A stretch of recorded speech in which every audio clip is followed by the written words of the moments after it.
Hello, mga kako, and welcome to today's March 15th, 2021, 1 p.m. AEN committee hearing, including the audio and video of remote participants, as well as being streamed live on YouTube. You'll find links to the viewing options for all the Senate meetings on the live and on-demand video page of the legislature's website at capitol.hawaii.gov. I'm Mike Gabbard, the AEN chair, and the other members of the committee are Vice Chair Clarence Nishihara, and Senators Laura Ocasio, Carl Rhodes, and Kurt Favela. A few housekeeping announcements. In the unlikely event that we have to abruptly end this hearing due to major technical difficulties, the committee will reconvene to discuss any outstanding business at 1:01 p.m. on March 19th during our AEN via video conference time slot. And a public notice will be posted on the legislature's website. For testifiers, all testifier audio will be muted and video disabled until shortly before it's your turn to testify. And because of our 90-minute time limit for each of the AEN hearings, there will be a 2-minute time limit for all testifiers. And we will have a virtual countdown timer on the Zoom screen, so please be aware of the timer. I'll be announcing only the testifiers who will be providing testimony via Zoom. And for the complete list of testifiers, along with all of the written testimony, please go to the legislature's website. You'll find a link on the status page for the measure. And we apologize if the closed captioning does not accurately transcribe the names. So today we have 4 bills and 1 resolution on our 1 p.m. agenda. Let's see here. So we'll start off with HB 416 HD2 relating to section 711-1109 Hawaii Revised Statutes, prohibits certain restraints and tethers that endanger a dog, including preventing the dog from obtaining necessary sustenance, authorizes the court to order attendance at educational classes concerning animal abuse prevention, in addition to the other penalties. And first up, we have Stephanie Kendrick from the Hawaiian Humane Society. Stephanie? Aloha, Chair Gabbard, Vice Chair Nishihara, and committee members. Stephanie Kendrick with the Hawaiian Humane Society. We're in strong support of HB 416. As some of you know, this bill represents years of effort on this issue and really a collaboration across stakeholders. We believe that it's fair to dog owners and that will better protect animals, and we urge the committee to pass it. Thank you very much. Mahalo, Steph. Next, we have Inga Gibson from Pono Advocacy. Aloha, Chair Gabbard, Vice Chair Nishihara, and committee members. Inga Gibson, Pono Advocacy, and strong support, as Stephanie mentioned. This has been a work in progress. We think it strikes a great balance between protecting animals and protecting the community and protecting public safety. And my foster dog, Buster, voices his full support for the measure. Mahalo. Mahalo, Inga. Okay, and that is it on the testifiers. Members, any questions for our testifiers?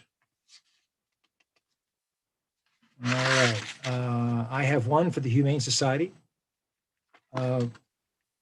Seth, there's a reference in the penalty section, reference there of this bill to HRS 706-624, which assumes a condition of probation. Our Senate AEN attorney, he noted that this seems to be out of place with the statute. Are you okay with us removing it? Yes, we're fine with that. The courts have great discretion already in sentencing in these cases, so we're fine with removing that language. Great. Thank you, Steph. Okay, moving on to the next item, HB 770 HD1, relating to health. This establishes a task force to review and recommend specific actions to ensure that Hawaii's food imports are sourced, transported, stored, and distributed in compliance with the Federal Food Safety Modernization Act, and develop specific recommendations to ensure that all foods and brands imported into Hawaii do not mislead or confuse the public. And let's see here. First up is Phyllis Shimabukuro Geyser from the Department of Agriculture. Phyllis? Aloha Chair and Vice Aloha. Chair, Phyllis Shimabukuro-Geyser, Hawaii Department of Agriculture. We stand on a written testimony supporting the intent of the bill. Thank you. Okay, thank you, Phyllis. Next is Jeff Goodwin with UH. Aloha, committee members. We support the intent of this bill and we stand by our submitted testimony. Thanks for the opportunity to provide input. Thank you, Jeff. 70. Okay, that's it on the testifiers. Members, any questions? Okay, seeing none. Okay, we'll move on to the next one, and that is House Bill 1088 HD3. Excuse me. And this bans the import for profit sale and offer for sale of any cosmetic in the state if the final product or any component of the final product was developed or manufactured using animal testing performed in a cruel manner on or after January 1st, 2024. Okay, 1088. First up is Inga Gibson with Pono Advocacy and Cruelty Free US. Aloha again, Chair Gabbard, committee members. Thank you. Strong support of HB 1088. We do have just a few recommended amendments. I spoke with Greg Edwards of the Department of Health, and I apologize. There was a mix-up with the department. They have requested that the chapter relating to this bill be moved back to chapter 321 rather than 328. It was originally in 321 and we moved it, and then he and I spoke last week and he said that it would be most appropriate in chapter 321. So that's on page 2, line 16. And then a second amendment, and this may have been because of some confusion. Fortunately, none of the animal testing that occurs happens in Hawaii. So there's actually no need to reference our state animal cruelty law. So we would request that page 3, line 2, delete reference to our second degree animal cruelty law.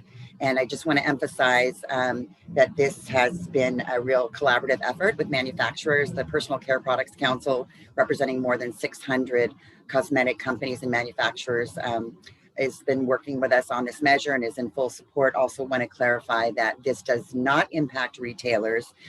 There is no phase out period needed. Retailers do not need to remove any items on their shelves. This only relates to new future testing, and the onus is essentially on the manufacturers who support the bill with us.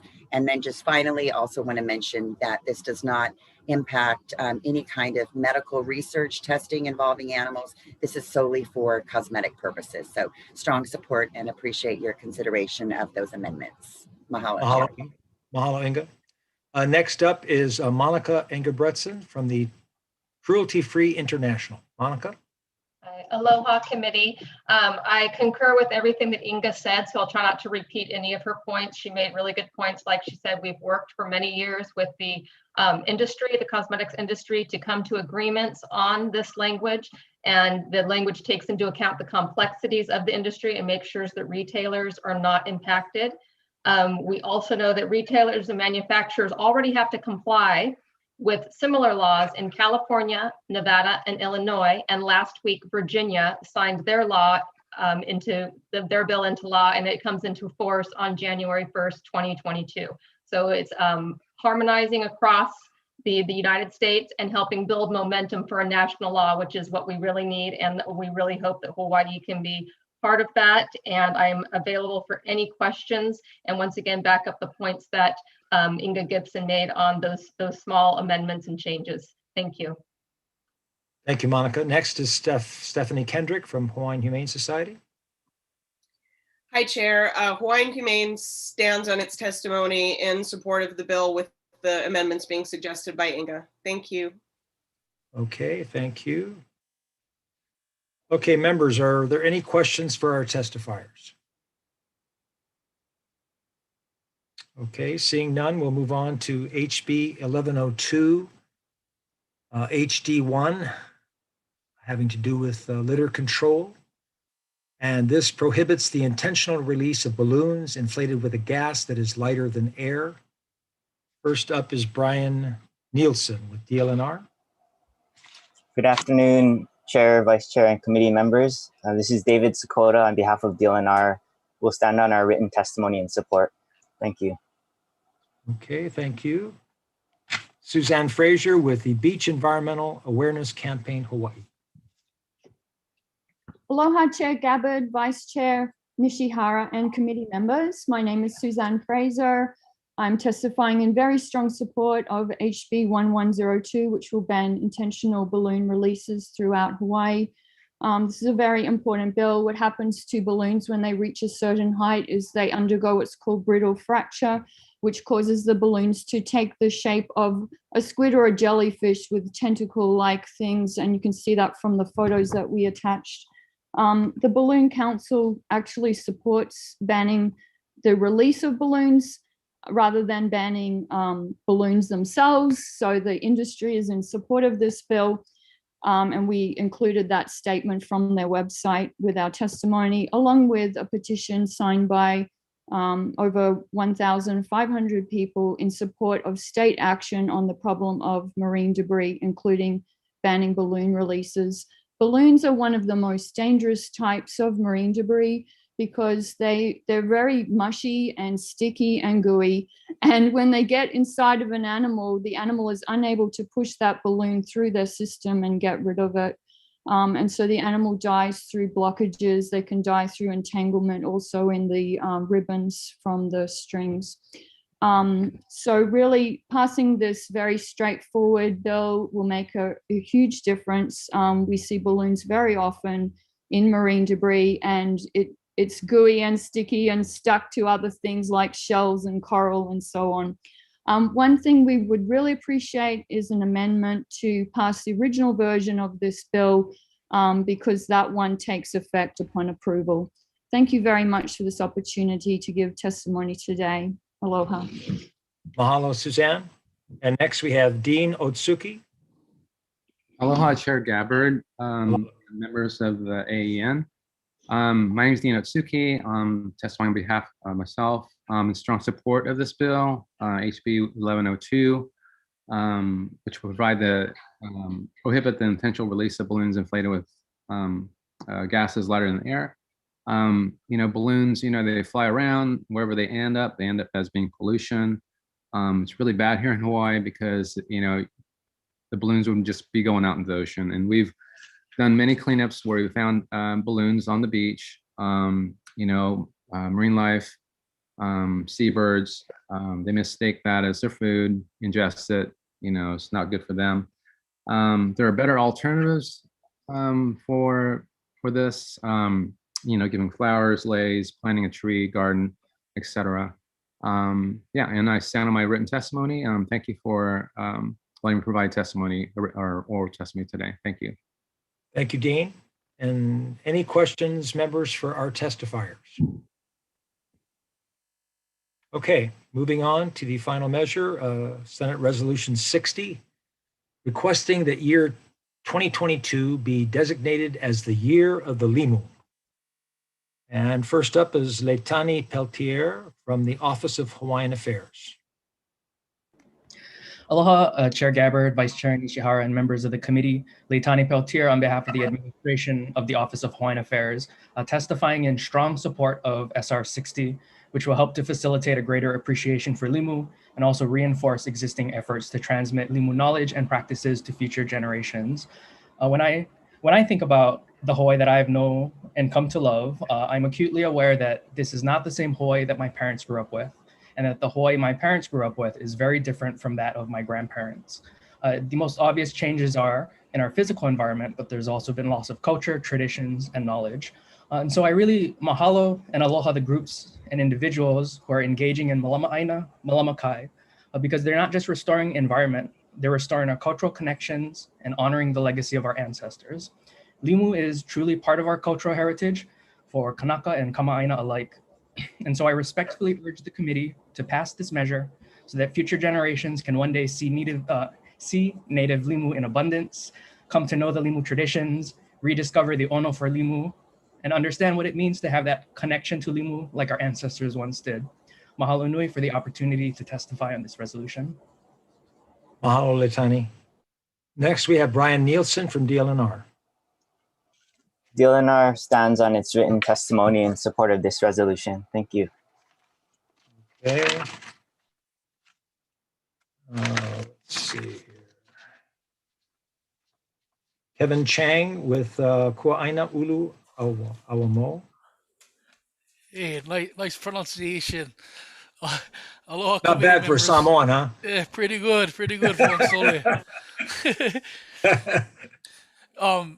My name is Kevin Chang. I'm a co-director of Kuaina Ulu Awamo. We were founded by Kupuna Limu practitioners, folks who gather and pass on this knowledge, and we are very proud that this year of the Limu Rezo is before you, and hope that this will lead to actual action further by our state and kind of our community in the future. And other than that, we stand on our testimony. Mahalo. Mahalo. Mahalo, Kevin. Next is Thomas Shirai Jr. Testifying for Kauai Hapai Ohana. Thomas here? Hi, Senator. They're not present. Not present. Okay, thank you. And then finally, Wally Ito. Wally with us? There he is. Hey, Wally. Aloha. Got to hit you. Yeah, I always forget that. Aloha, Chair Gabbard and Vice Chair Nishihara and committee members. Mahalo for even considering this resolution. This is a very important resolution. I coordinate a hui of Limu practitioners, and we've been meeting regularly since 2014. And a big part of our effort as the Limu hui is to recapture lost knowledge about Limu. And this resolution is going to help to create more awareness of Limu, and it's going to help us to get further outreach on as far as education. Mahalo Letani, you almost made me cry, talk about Limu like that. I want to say a special mahalo to Senator Favela. Senator Favela grew up in Ever Beach, the place that used to be known as the House of Limu. And so he understands the importance of Limu to culture and to the environment. And what's sad is that a lot of people don't have his awareness, and having this resolution passed will help us to expand and have a broader outreach. Should this resolution pass, our Limu hui is in the planning stages of many projects next year, and one of them is to create a Limu Day on each and every island. And another project that we hope to take on next year is to get a state Limu made. So I see my time running up, and there's a longer list of stuff. But thank you so much for the opportunity to testify, and mahalo, everyone. Mahalo, Wally. Okay, that's it, members. Any questions for our testifiers? Senator Gabbard, I don't have a. Senator Favela. I just want to thank Uncle Wally and just everybody that's putting an effort in this. Senator Gabbard, you was our council member at the time, and you know how important the no pick zone at the time when the neighborhood board had put it before to have the no pick zone, and how much it meant to our community to revitalize and educate the people on the Limu and how important the Limu is to Ever Beach and the community and in our state. By doing this, I'm really happy going forward that we can try the process of educating people on the overpicking, how to pick, just learning about our environment and how important Limu is into our environment. So, like I said, Uncle Wally, thank you for carrying on the legacy of Uncle Henry and our community members, our leaders in our community today. So mahalo to all you guys out there. Thank you, Senator Gabbard, for hearing this resolution. Mahalo, Senator. Thank you. Okay, so members will go into the breakout room for a brief discussion on decision making.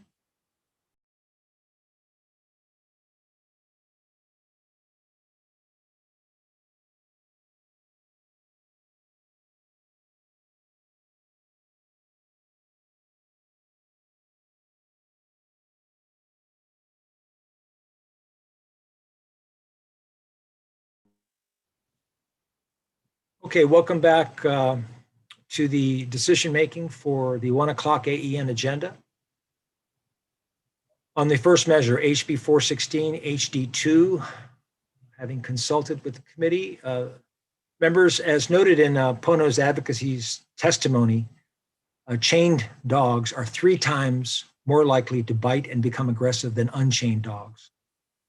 So this bill is an important step for animal welfare and public safety. So the chair's recommendation will be to pass HB 416 HD2 with amendments. Per the City and County of Honolulu's Prosecuting Attorney's Office, we're going to be creating a new criteria for subsection 1 of HRS 711-1109 for clarity. Thus, we'll strike out lines 3 through 15 on page 3 and create new criteria for offenses under subsection 1 of HRS 711-1109.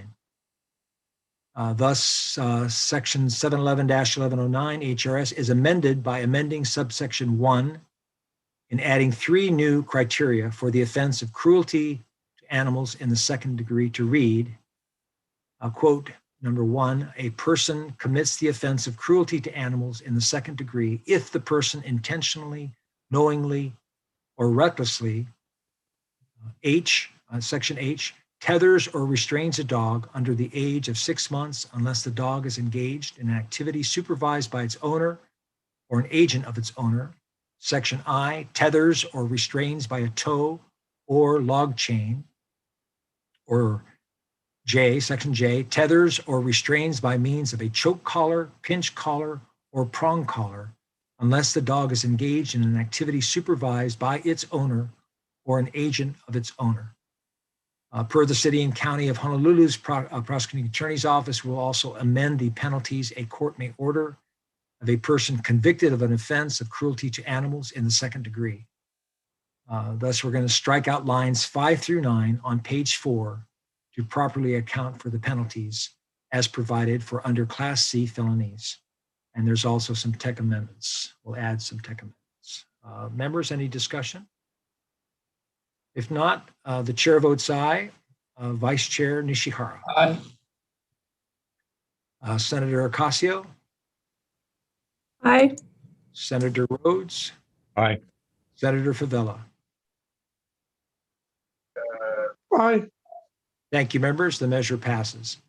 The next measure, HB 770 HD1, establishing a task force to review and recommend specific actions to ensure that Hawaii's food imports are sourced, transported, stored, and distributed in compliance with the Federal Food Safety Modernization Act, and develop specific recommendation to ensure that all foods and brands imported into Hawaii do not mislead or confuse the public.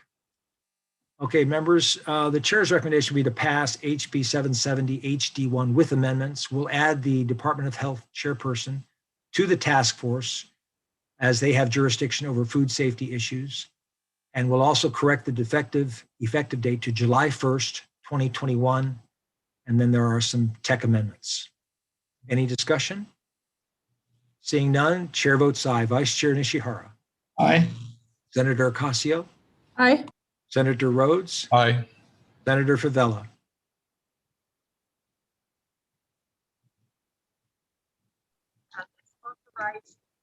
Aye. Thank you. Thank you, members. The measure passes. Moving on, HB 1088 HD3 bans the import relating to cosmetics, bans the import for profit, sale, and offer for sale of any cosmetic in the state if the final product or any component of the final product was developed or manufactured using animal testing performed in a cruel manner on or after July 1st, 2024.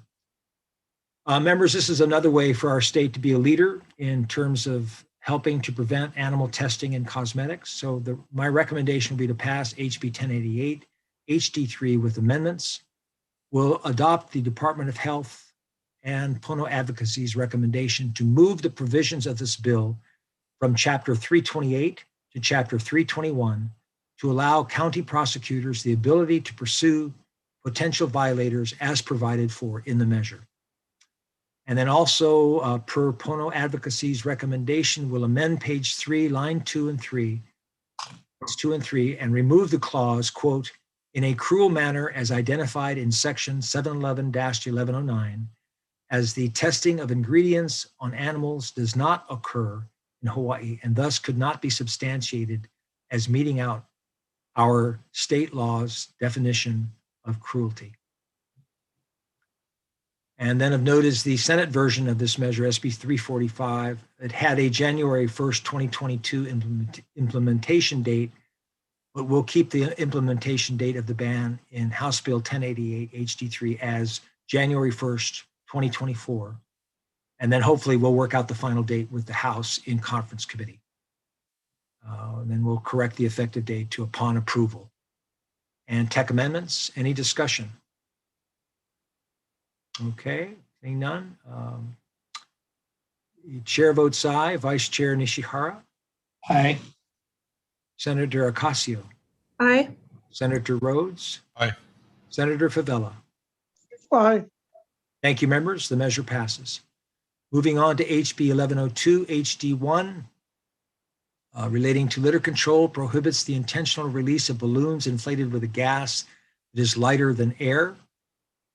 Members, as the organization Beach mentioned in their testimony, the Balloon Council industry supports this ban, and a ban will definitely be beneficial for our marine life. So the chair's recommendation will be to pass HB 1107 HD1 with amendments. We'll correct the effective date to upon approval and include tech amendments. Any discussion? Seeing none, chair votes aye. Vice Chair Nishihara? Aye. Senator Ocasio? Aye. Senator Rhodes? Aye. Senator Favela? Aye. Thank you, members. The measure passes. And moving to the last measure on the 1 o'clock agenda for today, SR 60, requesting that the year 2022 be designated as the year of the Limu. The chair's recommendation will be to pass SR 60 with amendments, and we'll add another whereas clause to recognize the achievements of kupuna, such as Dr. Isabella Iona Abbott and Uncle Henry Chang Wo, whose academic and community efforts to revitalize Limu perpetuated the deeper socio-cultural ties that bind Limu to the islands.